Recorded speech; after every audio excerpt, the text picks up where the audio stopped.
Olá a todos, sejam todos muito bem-vindos a esse novo episódio do Pratica Onco. Estou aqui hoje com os meus amigos Daniel Sarajuto, Salve, gente. Marcos Olá, pessoal. Mais um episódio. Muito feliz de estar aqui com vocês. e Daniel e Marcos. Hoje nós temos aqui o prazer de receber um grande amigo. Nós vamos mutuamente. Ele atua em São Paulo, mas ele é de Natal. Então, acho que é a primeira vez que nós vamos a Natal, né? Na nossa caminhada aí pelo Brasil. E então nós temos a honra hoje de receber o Dr. Gregório Pinheiro Soares. O Dr. Gregório é um oncologista clínico formado pelo Instituto do Câncer do Estado de São Paulo. Atualmente é o responsável pela residência de oncologia clínica do Hospital Servidor Estadual aqui em São Paulo. E é oncologista clínico do Hospital Santa Catarina, da Unidade Paulista, e também da Oncologistas Associados aqui em São Paulo. Greg, a gente queria muito te agradecer por estar aqui hoje conosco, nosso amigo aí de tantos anos, para discutir um caso. Seja bem-vindo, Greg. Obrigado pelo convite. É uma honra estar aqui com vocês, grandes amigos. A gente se conhece há mais de uma década aí e é um prazer estar aqui. Obrigado pelo convite. Fora isso, ele ainda, tira um dinheirinho na música, né? Sabia que ele é tocador, né? Verdade. Banda, coisa e tal. Ainda tira dinheiro na genética também. Ele é um cara que ganha dinheiro com tudo. É um cara mais rico que eu conheço, é amigo mais rico, cara. Como é que ele faz? Nós vamos fazer um Pratica Onco Com gente rica. Musical. Pode ser também. Com gente rica também, igual ela, assim, a gente convida, sabe? E reforçando o que o Marcos falou, realmente vida do rico, como é que o Greg tem essa especialização ali em genética, então é um cara ótimo para a gente discutir os casos de aconselhamento hereditário.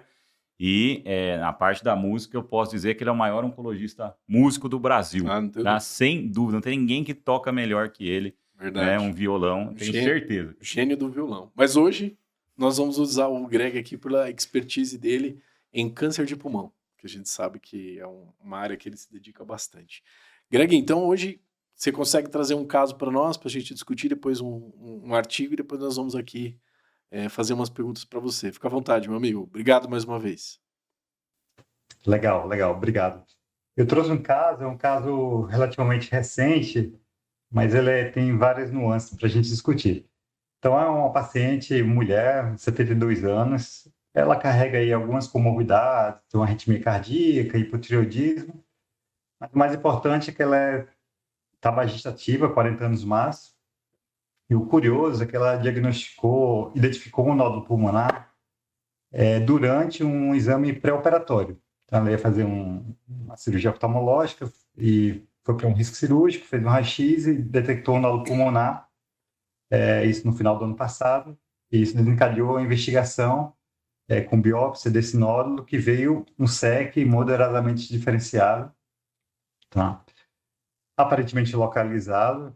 E aí, a partir disso, fizemos estadiamento, ela realizou um PET. O PET havia uma captação, de fato, na lesão, e havia um linfonodo hilar do mesmo lado, à direita, e também captante, tá? Crânio e metástase de sangue não havia nessa paciente. Então, assim, ela, a princípio, era um tumor, então, T1C N1, e pelo menos por exame, por PET. E aí, a grande questão é que essa paciente, ela merecia um exame invasivo do mediastino, né? Seja por EBUS ou por mediastinoscopia. Contudo, nem sempre a gente está diante, né? A gente consegue seguir o que o livro nos indica, né? O que havia de limitação nesse caso, né? Ela não tinha acesso a EBUS, por questão financeira, né? E ela trouxe uma questão bem clara. Ela não queria fazer um procedimento cirúrgico para sim ser indicado um outro tratamento cirúrgico. Então, ela queria, se ela fosse partir para uma cirurgia, ela partiria para uma cirurgia única, tá? Então, a gente levou esse caso para o board, uma vez que a gente tem dados cada vez mais robustos de tratamento neoadjuvante nesses pacientes. O nosso radiologista viu e ele achou, de fato, o N1 muito suspeito. nada no mediastino, de N2 ou N3, pelo menos pelo PET. E aí eu conversei com ela sobre as limitações das imagens, mas decidindo em conjunto, optamos por fazer um tratamento neoadjuvante, tá? E o que a gente propôs foi quimioterapia, 3 ciclos, mais nivolumab associado à quimioterapia. E ela realizou esses 3 ciclos. No terceiro ciclo, ela chegou para o terceiro ciclo com a neuropatia grau 2, que ela não tinha recuperado do segundo ciclo. E aí eu optei por fazer esse terceiro ciclo sem a quimioterapia, né? De novo, fugindo um pouco do que tem no livro, né? E ela completou esses 3 ciclos e foi para a cirurgia. Ela fez uma lobectomia 9 semanas depois do término desse tratamento. Depois a gente discute um pouco essa questão do intervalo. Uma cirurgia que o cirurgião me descreveu como muito complicada. Assim, foi uma cirurgia com muitas horas de duração e tinha muita aderência pleuropulmonar, aderência no mediastino, no hilo. Então foi uma cirurgia bem demorada, tá?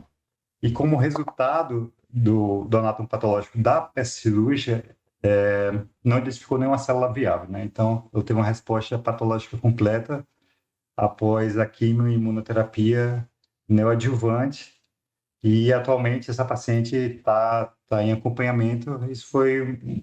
Tudo isso aconteceu nesse ano, então o segmento dela ainda está no início aí, pós-operatório. Excelente. Basicamente, foi esse o caso. Nossa, que caso, hein, Greg? Caso muito legal, né? mesmo. Que é bem da prática mesmo, né? Traz Então, as dificuldades do dia a dia, né? exato. E o resultado brilhante aí. Só para a gente resumir aqui, né? Então, era uma senhora, né, Greg, que tinha múltiplas comorbidades, que fez, olha como é prática mesmo, né? A gente já pegou esses casos na nossa prática mesmo. O paciente fazendo exames pré-operatórios para uma cirurgia e detectou um nódulo lá, e aí a partir disso desencadeia tanta coisa, né? E aí essa senhora tinha um PT1C-N1, um carcinoma epidermoide, pela histologia da biópsia, e aí ficou aquela dúvida se fazer estadiamento mediastinal ou não, enfim, foi optado por se fazer o tratamento neoadjuvante em discussão de board. Greg, o que você usou? Qual foi a evidência aí que você usou? Discutir um pouquinho os dados do estudo com a gente, por favor. Legal. Então, a estratégia que a gente usou foi baseada num estudo chamado Checkmate 816, que é um estudo super interessante. Ele foi publicado, a primeira publicação dele foi no New England em 2022, então faz 3 anos, né? Então é bem recente, e isso de fato mudou o paradigma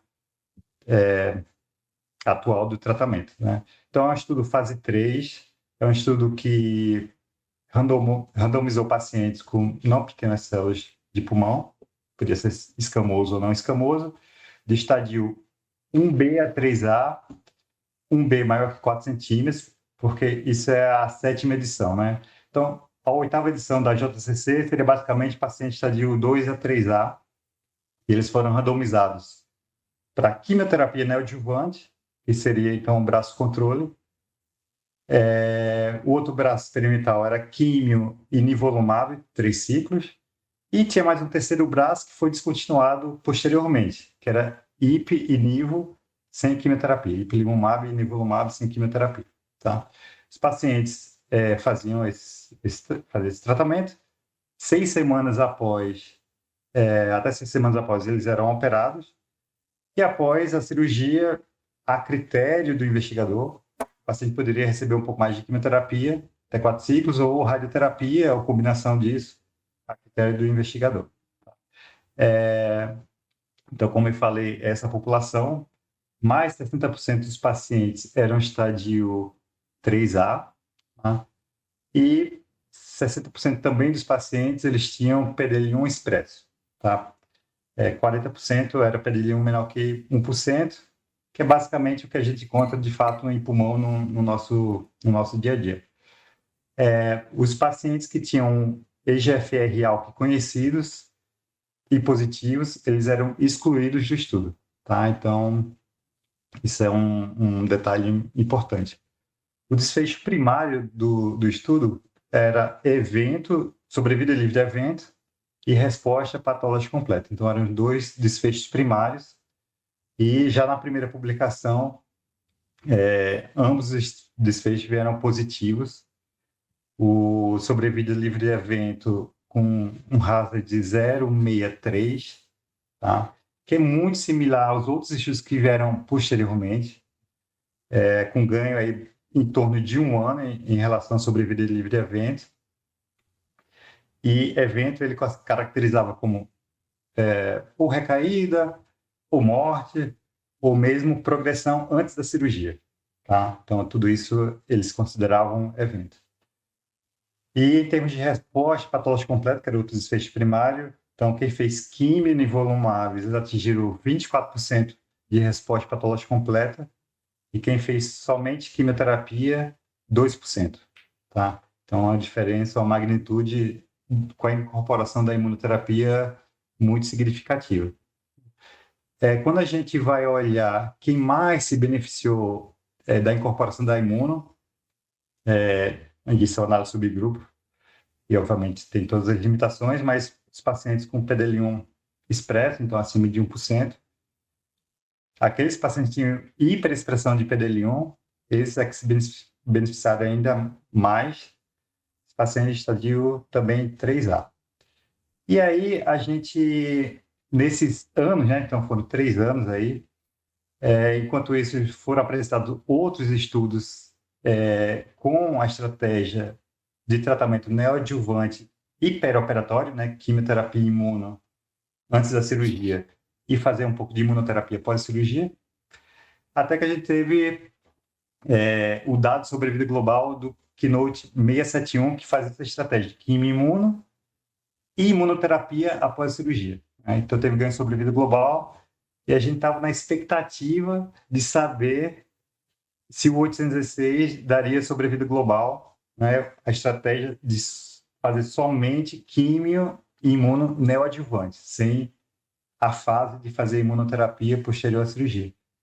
E tivemos agora, recente na ASCO, né, aí há um mês atrás, a publicação dos dados de sobrevida global do Checkmate 816, e de fato ele foi um estudo positivo, aí a sobrevida com ganho absoluto de 10% em 5 anos, com hazard de 0,72, que é um hazard ratio muito similar ao que foi apresentado do Keynote 671, que tinha sido anteriormente apresentado e publicado.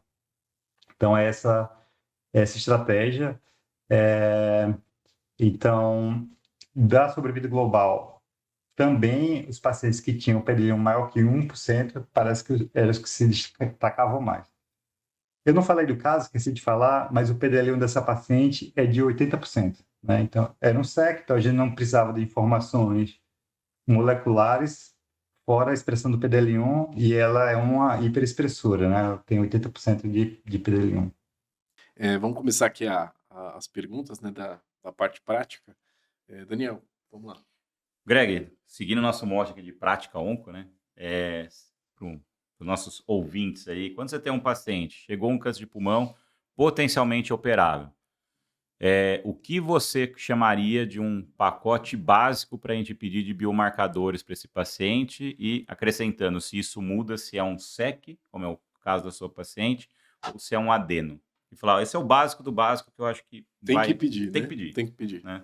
Tá, o Checkmate 16 era basicamente PDL1 e SEC somente PDL1, né? E para os não escamosos, EGFR alto. Tá? Então, esse seria o pacote mínimo para a gente indicar esse tratamento. Mas, obviamente, para os não escamosos, né, o adenocarcinoma, e dependendo do perfil do paciente, obviamente, ele poderia e deve sempre ter, quanto mais informação genética do tumor, melhor, né, para essa tomada de decisão. Mas o pacote mínimo seria esse: PDL1, GFR alto para os adenocarcinomas e PDL1 para o SEC. Excelente. Perfeito. É isso aí. Tem que estar lá no cabeçalho, né? Pode falar, Greg. Eles incluíram independente do PDL1, né? Então, Por exemplo, um SEC, você pode indicar um químio imunoneoadjuvante independente do PDL1. Sim. Mas, obviamente, é a informação que nos traz, de fato, prediz, né, a resposta ao tratamento. A minha pergunta para você, Greg, é do ponto de vista prático mesmo, né? Então, é, nós estamos em São Paulo, em São Paulo já é muito difícil fazer estadiamento mediastinal, né? Você mostrou no caso aí, era uma senhora que tinha um PET com um linfonodo lá positivo, que era altamente suspeito, mas o ideal é que se faça a comprovação histológica. E a gente sabe que é muito difícil fazer por IBUs, mediastinoscopia e tal.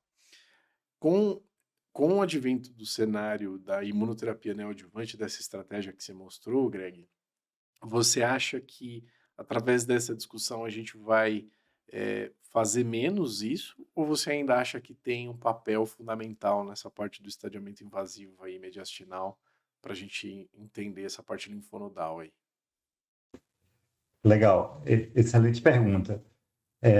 Bom, de forma resumida, né? Quem precisa de investigação no mediastino, né? Tumores maiores que 3 centímetros, lesões centrais, N1 suspeito ou N2, né? Linfonodos mediastinais suspeitos, né?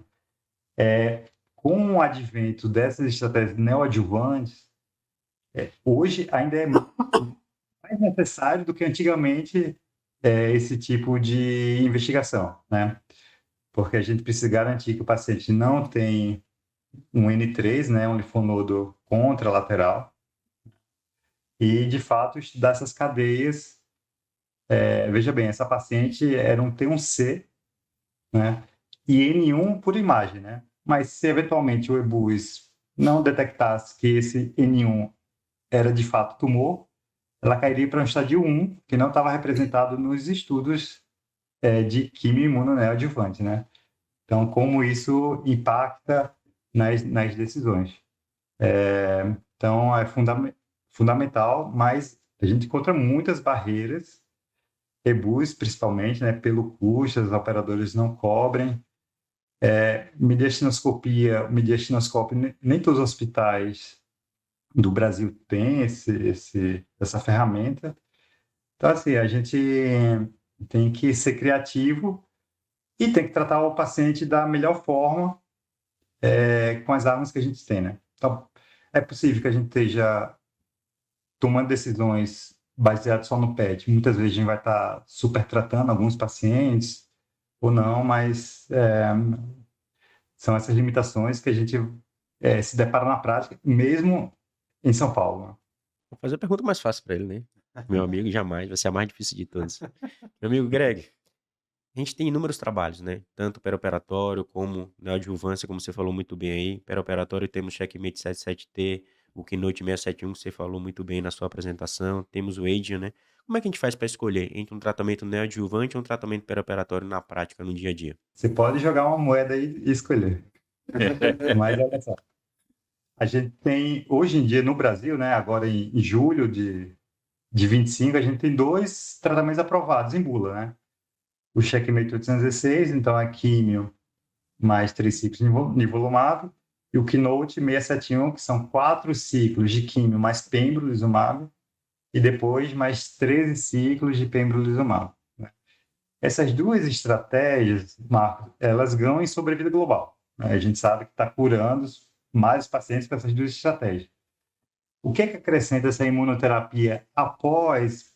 Não temos muita certeza, porque também não tem nenhum estudo por hora publicado em que o braço controle é só quimio imuno neoadjuvante, né?